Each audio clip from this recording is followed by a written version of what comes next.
So after all that complaining about bad weather for the last 2 weeks on the vlog, we finally have some sunshine.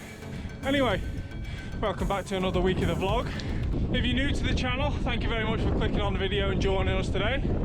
And if you're a returning subscriber, thank you very much for your support again, and thank you for watching. So today we're up here in the peaks, as you may be able to see the flatlands of Cheshire behind me. So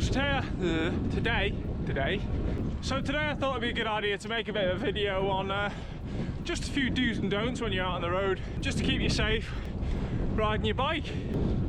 As cyclists out on the road, we usually tend to be an easy target for abuse from other road users a lot of the time, and usually for no apparent reason. So today I'm going to share with you a few things that will give them absolutely zero reason to say anything to you apart from have a lovely day, and a few other little tips as well just on how not to annoy your fellow cyclists when out on the roads. So first things first, and a pretty simple one if you ask me, bring your litter home.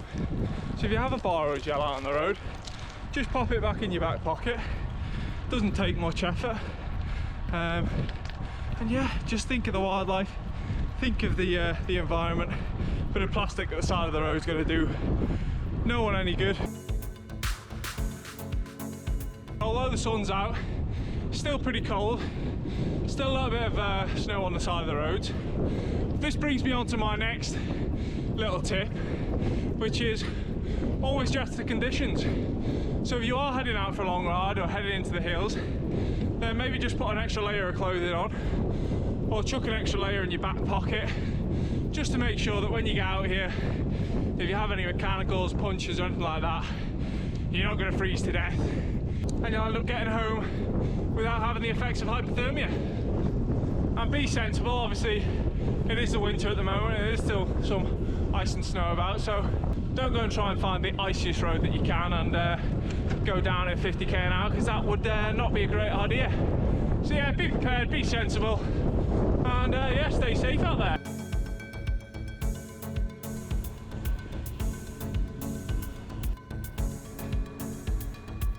So with most of us experiencing manoeuvres like that on a daily basis or close passes, this one does tend to prove a little bit more difficult, and that is not to swear at car drivers.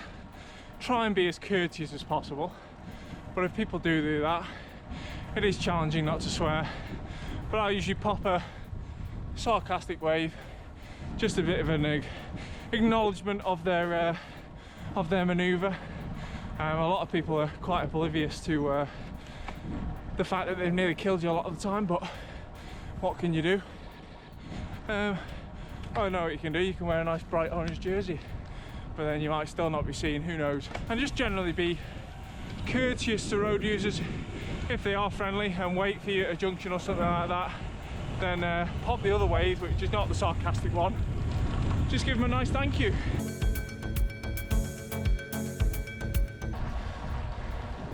On it.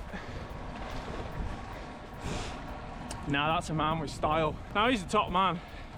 He knows what he's up to.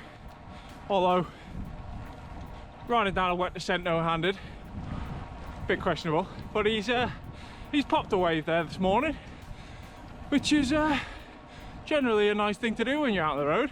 But if you do see another cyclist, don't forget to wave, because it is a nice thing to do.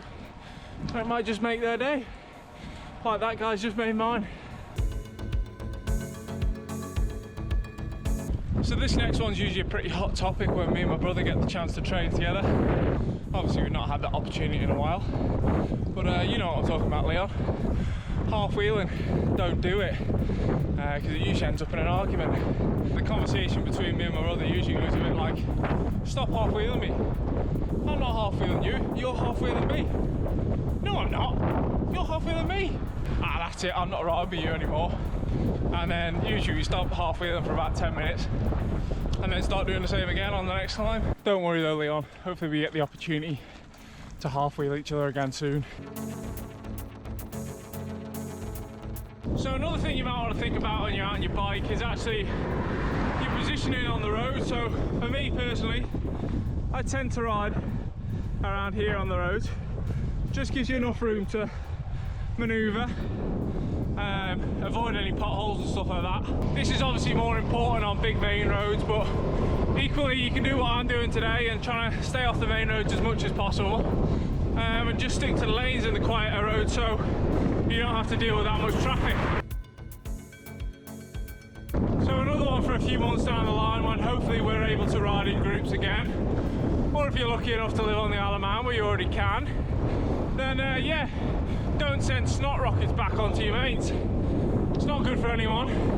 No one liked it before COVID, so I doubt anyone's going to like it after COVID. So if you do have a snot rocket or something in your mouth you want to get rid of, have a quick check behind, make sure no one's there, pull out a little bit and get rid.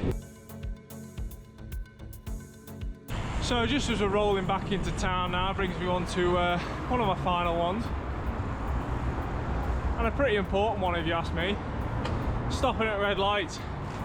Obviously you don't want to ride through red lights because firstly it's illegal, and second of all you don't want to get hit by one of those things. So yeah, don't go through red lights, just wait patiently and roll off when it hits green. Another one for when you're in town as well, try not to ride on pavements because as far as I know that's also illegal, and yeah, you'll end up probably hitting someone who's walking a dog.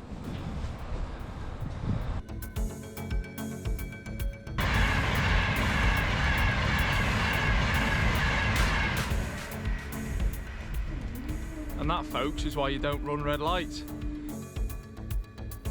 So you're free to take those as seriously or lightheartedly as you like. You never know, might help you out somewhere down along the line. Somewhere along the line, that's the one I was looking for. That's the only ones I could think of for today. If you think of any more or know of any more that I've missed, drop them in the comments below. And if you enjoyed this video, then why not check out one of my previous videos. One of the links for those will pop up shortly just on the screen. I think I've pretty much covered everything for today, so all that's left to say is thank you very much for watching once again, and I'll see you in the next video. Cheers.